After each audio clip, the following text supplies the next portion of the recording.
So let's talk about the situation in Lahad Datu at the moment, because I know that you were anticipating that there might be deportations as a result of the incidents that has been happening in Sabah. So has anything happened as of yet? Well, as of yesterday, there was one boat. This is an ordinary boat that had 47 families in it.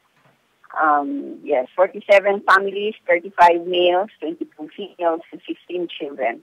So they arrived in Cebu. It's an island off the coast of Tawi-tawi. It's very near Sabah.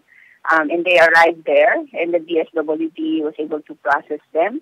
They come from 3 provinces in the autonomous region in Muslim Mindanao. And they arrived, these returnees, these 47 families arrived as a result, they were deported as a result of the crisis in Lahad Datu.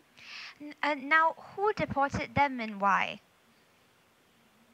Well, that's an information that we're still trying to find out because they're still in Cebu. They have not arrived yet in Bongao. That's the main municipality in Tawi-tawi, but we're already getting some data from them through the Department of Social Welfare and Development. It appears that there are 2 ways of actually, in this particular situation, in the deportation of Filipinos. One is some of them might have escaped or voluntarily left Sabah to avoid the conflict, to avoid the violence there. And then some of them have been actually deported by the Malaysian government. This one, the 47 families, are those who have voluntarily left Sabah to avoid the conflict.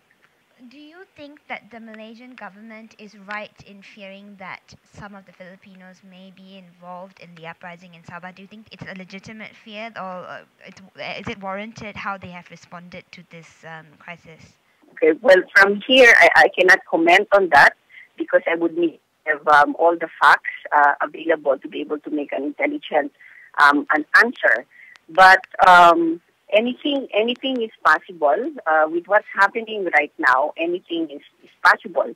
And so for our part, we're also calling on the other people, those who are not involved in the conflict right now, in the crisis right now, from both sides, in Malaysia and in the Philippines, to tone down, we're calling for sobriety and patience. We're calling for people not to call for more blood because it's going to affect not just the people who are involved in the actual conflict, but all the other civilians. Everything, the whole crisis has an effect not only in Sabah, but also in the Philippines. Like in Tawi-tawi, all the prices of commodities have gone up by 100%, 50% to 100%, because ever since there's a regular trading of all these commodities coming from Sabah to Tawi-tawi, and people from Tawi-tawi or Sulu go to Sabah to shop, to buy all these things, all these commodities. And now, because of the crisis, everything has gone up. So it has negatively affected the situation, the lives of the people who are here in the Philippines. Yes.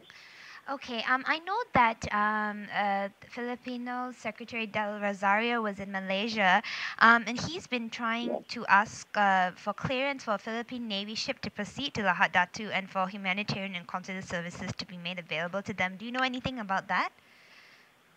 Yes, we know from the national government, we know that the DFA, Department of Foreign Affairs, has made an appeal to, is now negotiating with your government, with the Malaysian government. There are Navy ships that are just waiting, Philippine Navy ships, to dock in Sabah to be able to get the people, the Filipinos who are there, who would want to go back to the Philippines. And why would they want to go back to the Philippines?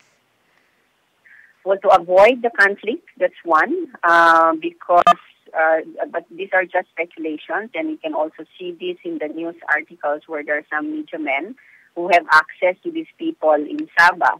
So some of them are saying that, but these are allegations, and from my side, from the Regional Human Rights Commission, we have not verified this, but there are allegations that they're being segregated by ethnicity. Those who are Tausugs or Samals or or other ethnic groups, Filipino ethnic groups, they're segregated. That's one news article that I was able to read. But for now, from here, from our side, we have not yet received, other than the 47 families, no returnees have arrived yet as a result of the conflict. So we're preparing for that. We've set up a crisis management committee that has set up a task force. We call it Task Force Tabang. That's Task Force Help in English. In the 3 provinces of the ARMM, in Basilan, Sulu, and Tawi-tawi, for possible returnees in the coming days.